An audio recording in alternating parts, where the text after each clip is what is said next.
Secretariat లో మొత్తం ఎన్ని డిపార్ట్మెంట్లు ఉన్నాయి? సెక్రటేరియట్ డిపార్ట్మెంట్లు 32.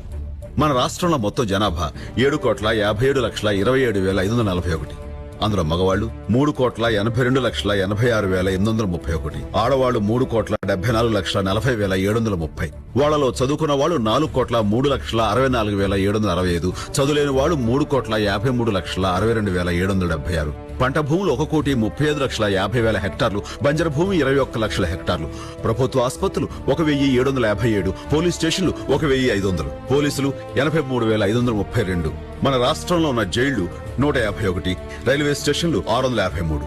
కేంద్ర ప్రభుత్వం ద్వారా మన రాష్ట్రం వరల్డ్ బ్యాంక్ లో అప్పు చేసిన టోటల్ అమౌంట్ 57,858,50,00,000. దీనివల్ల రాష్ట్రంలో ప్రతి ఒక్కరి మీద పడే అదనపు భారం 7,741. సగటున రోజుకి 7 హత్యలు, 2 మానభంగాలు, 68 దొంగతనాలు జరుగుతున్నాయి. నిమిషానికి 6 పుడుతున్నారు, 4 చనిపోతున్నారు.